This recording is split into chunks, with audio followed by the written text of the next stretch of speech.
don't speak for Palestinians. I think that we should stop using the name Palestine. It's the colonial name.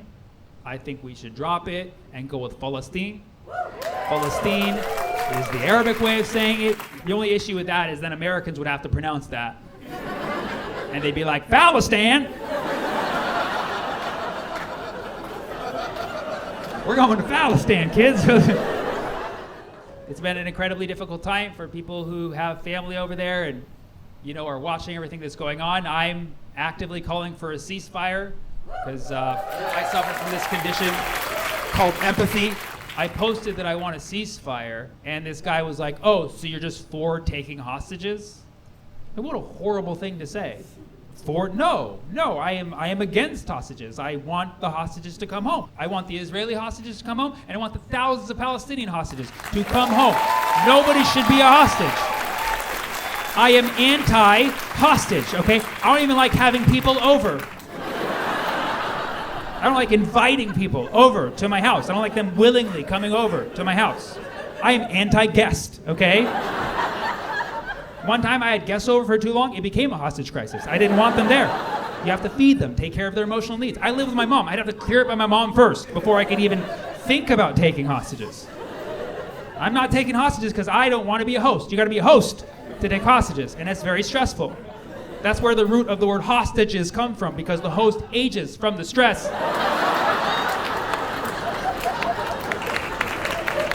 But that's been the wildest part as a comedian about this whole thing is the censorship.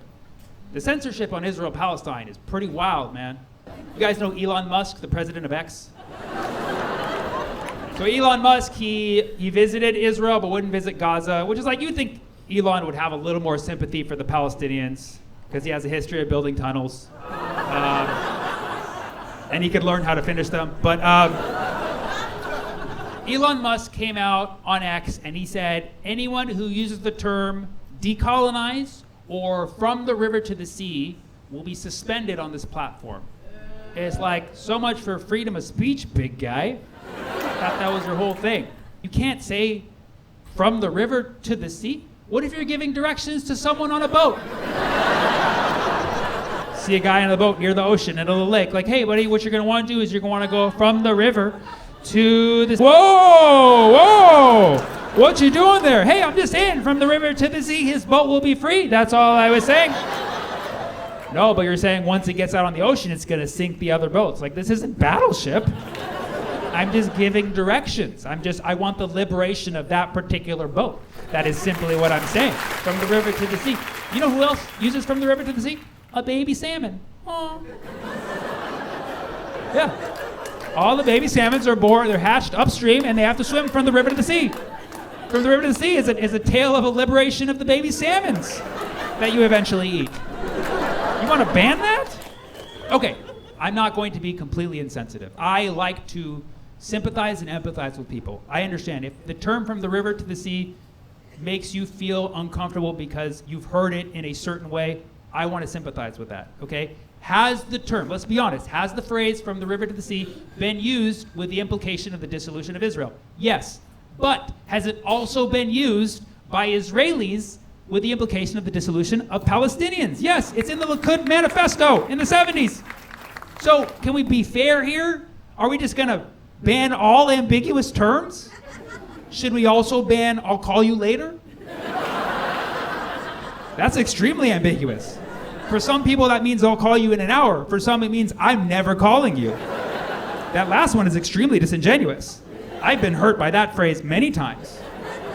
Should we also ban I love you? Nobody knows what the fuck that means. That term has been abused. Terms can be ambiguous. We do need to acknowledge that. In the meantime, I'll avoid ambiguous terms. I don't even use the term Zionist, okay? Not because I don't know what it means, which I don't. Okay? But because nobody knows what it means.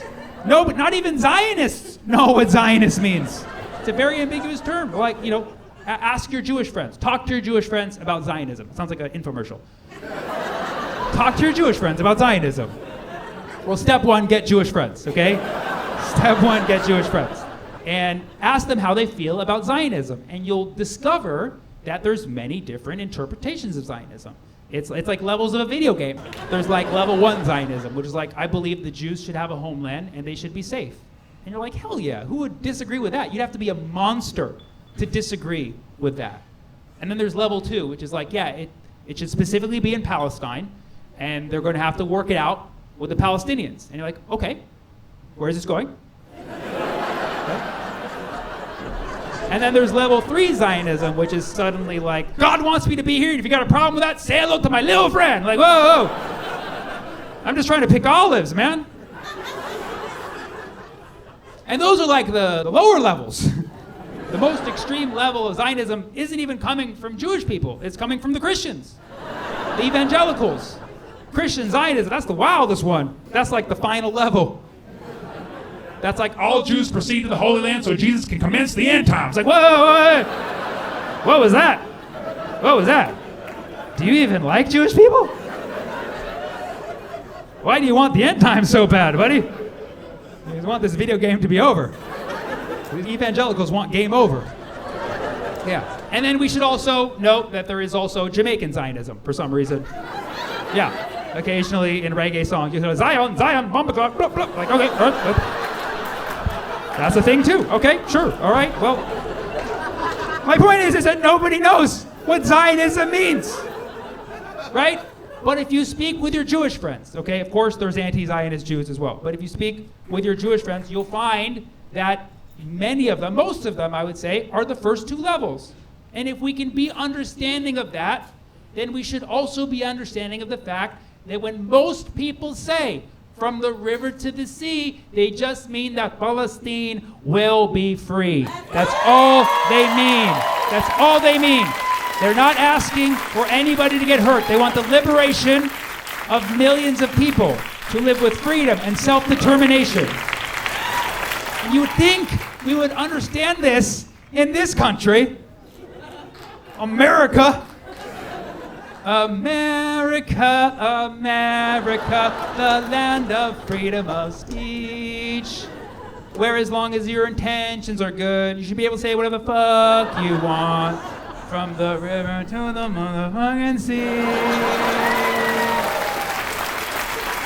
What the fuck was that, you know? Every day I send everybody I know videos coming out of Gaza because even before all of this madness, I liked ruining people's holidays. And I think people need to know. I think people need to see the realities. A lot of people are just not watching the videos from Gaza. Anybody who just looks okay, they're not watching videos from Gaza. Every time you hear the devastating news coming out of Gaza, you hear this many thousand people have been killed, and this many of them are women and children. Every time it's this many of them are women and children. And this is horrible. Women and children are getting killed.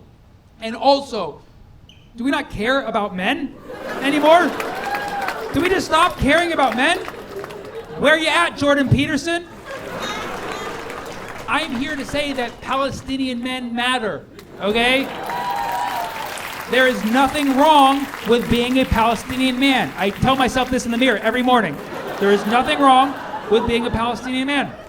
If you watch the videos coming out of Gaza, every time a bomb drops, you see a neighborhood of Palestinian men rushing to the scene, moving giant rocks, lifting bodies from the rubble and carrying them to safety. All while wearing sandals, open toe. The fearlessness of these men and their feet is underrated, okay? You don't want to go toe to toe with a Palestinian man.